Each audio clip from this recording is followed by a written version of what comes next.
नमस्कार दोस्तों, राहुल सर के हमसफर चैनल में आपका स्वागत है। अपनी सरपास यात्रा के चौथे चरण में हमारी आज की यात्रा सबसे लंबी और रोमांचक होने वाली है। आज हमें 3800 मीटर की ऊंचाई पर अपने तीसरे पड़ाव नागारू से चलकर सूर्योदय से पहले 4200 मीटर की ऊंचाई वाली सारपास की चोटी पर चढ़ना है और वहां से नीचे उतरकर 3350 की ऊंचाई वाले अपने चौथे पड़ाव विषकरी पहुंचना है। आज का ये सफ़र लगभग 14 किलोमीटर का रहेगा। 13 अप्रैल 2025 को मौसम हमारे अनुकूल होने से हम सुबह लगभग 3 बजे सारपास चोटी की ओर निकल पड़े हैं।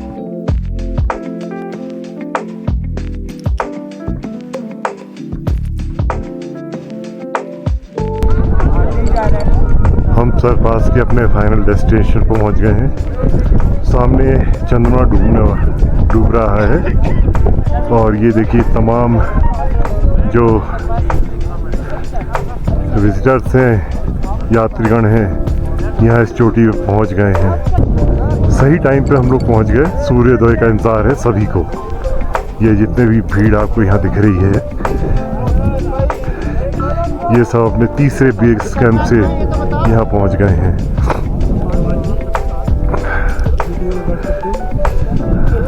यहाँ सामने से सूर्योदय होगा, उसी का इंतज़ार है। अभी बहुत ठंड है, हाथ कांप रहे हैं,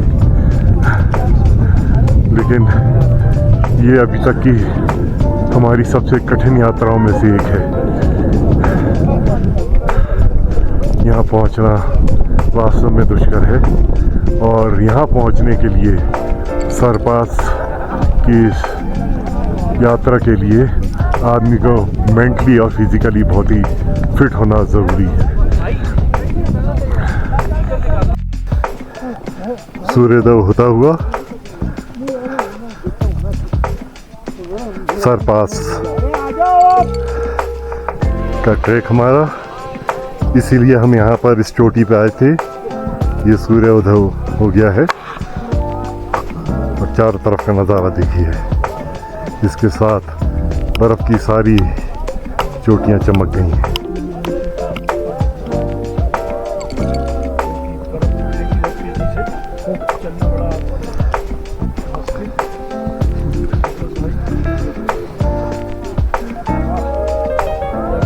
पवन जी चला दीजिए।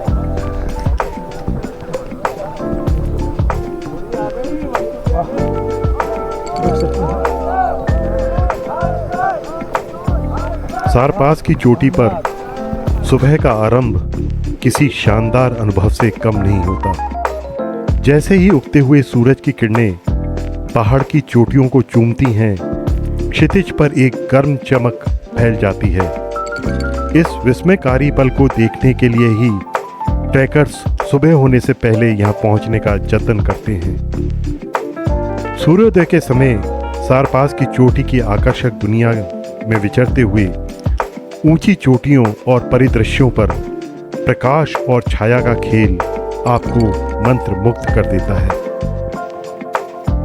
फोटोग्राफी के शौकीनों के लिए सारपास पर सूर्योदय आंखों के सामने एक सपने का सच होने जैसा है, जो यादगार और लुभावने दृश्यों को कैद करने के बहुत ही खास मौके सामने लाता है।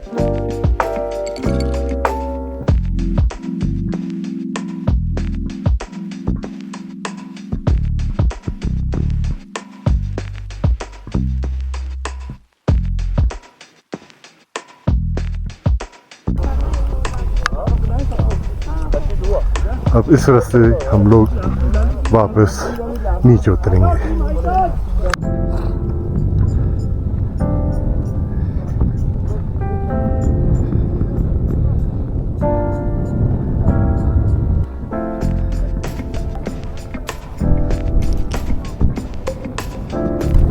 ये हमारे शुक्ला जी जा रहे हैं वीडियो बनाते हुए। अब चूंकि एक सक्सेस हुआ ये ट्रैक, तो चेहरे पे खुशी।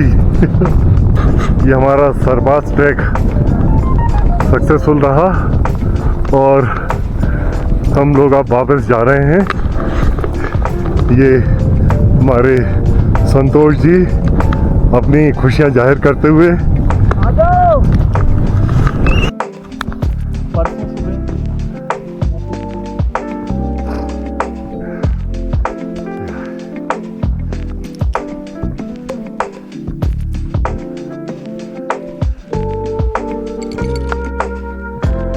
अब हम एक ऐसे स्थान पे पहुंचने वाले थे जहां से हमें ग्लिसैडिंग करके नीचे पहुंचना था।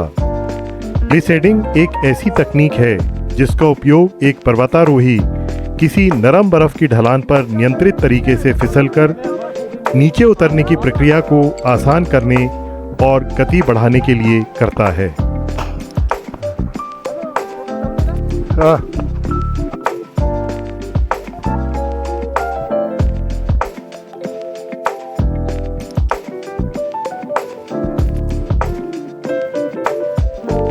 जाके ऊपर वीडियो बना जाओ। हाँ जाओ जाओ जाओ जाओ।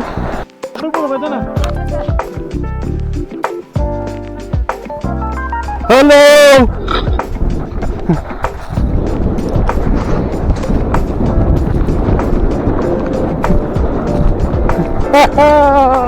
मेरी ग्लिसैडिंग अच्छी रही क्योंकि मैंने उनके बताए अनुसार अपनी दोनों कोहनियों का उपयोग गति और दिशा को नियंत्रित करने के लिए ठीक प्रकार से किया।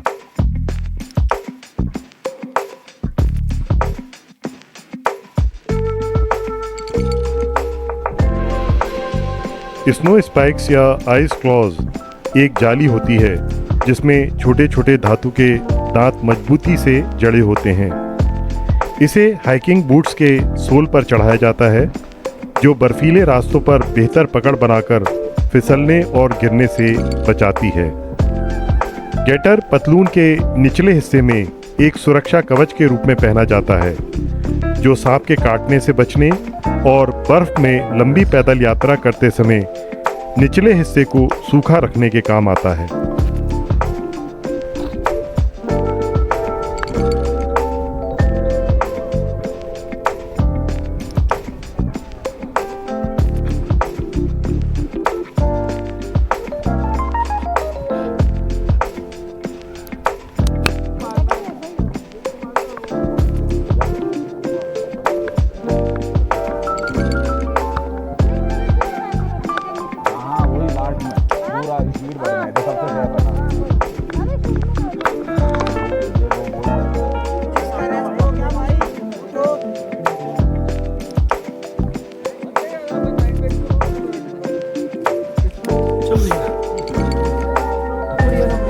मैं भी चलूँ इस रास्ते पे, बहुत सकरा रास्ता, और यहाँ से स्लाइड करेंगे, स्लाइड करके नीचे तक जाएंगे।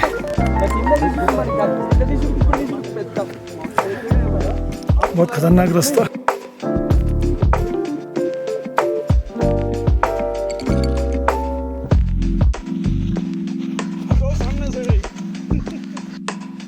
हाँ जाओ।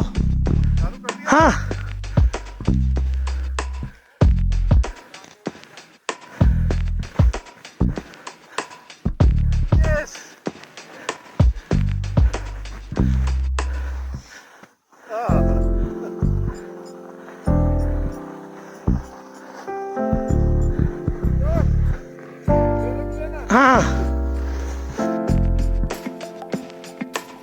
लंबी दूरी तय करने के बाद आराम का एक और दौर।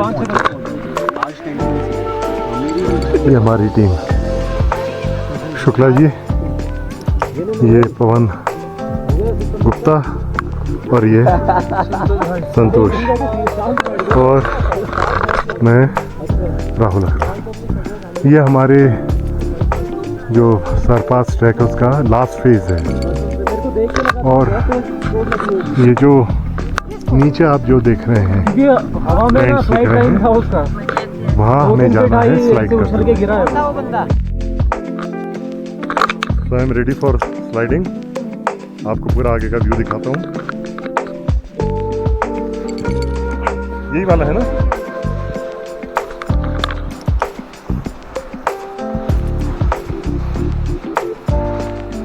तीसरी स्लाइड सबसे लंबी लगभग 1 किलोमीटर की थी।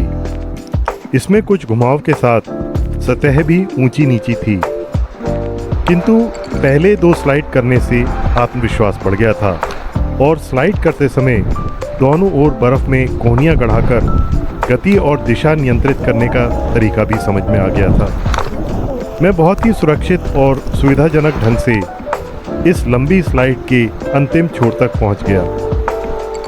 इस प्रकार ग्लिसेडिंग से हम 1 घंटे चलने और थकने से बच गए।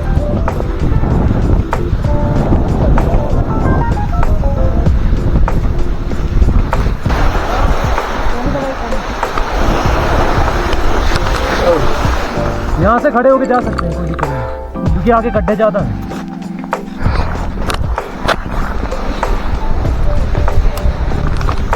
स्लाइड करते समय दोनों ओर रोडोडेंड्रोन के पेड़ दिखाई पड़ते हैं, जिसे स्थानीय लोग बुरांश कहते हैं। यह बहुत उपयोगी और मूल्यवान प्रजाति है। बुरांश के फूलों का उपयोग चटनी, जैम, जूस, स्क्वैश आदि बनाने के लिए किया जाता है।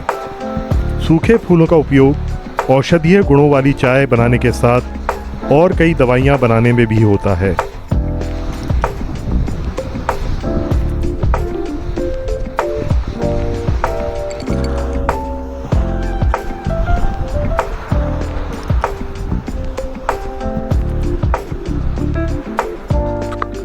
ओके, तो my sliding is over.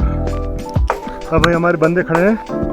I will walk down towards that.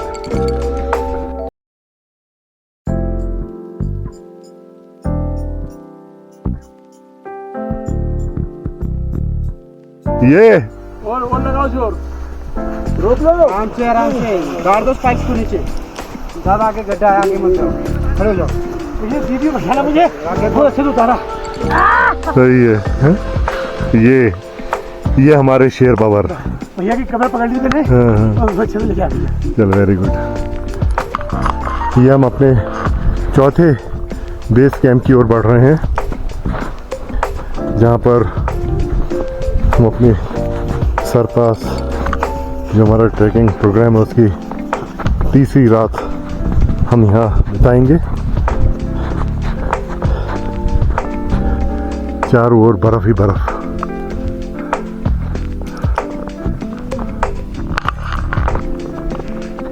ये देखिए, चारों ओर बर्फ। और ये हमारी 2 दिन की यात्रा इसी घनी और बर्फ की मोटी चादर के ऊपर ही रही है। चलिए कैंप की ओर बढ़ते हैं।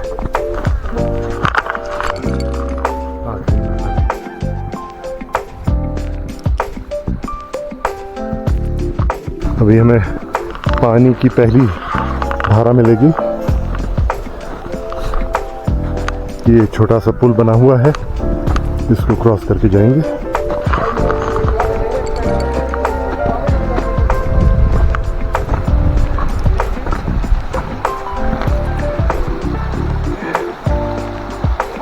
ये पानी की धारा बहुत दिनों बाद देखने को मिली।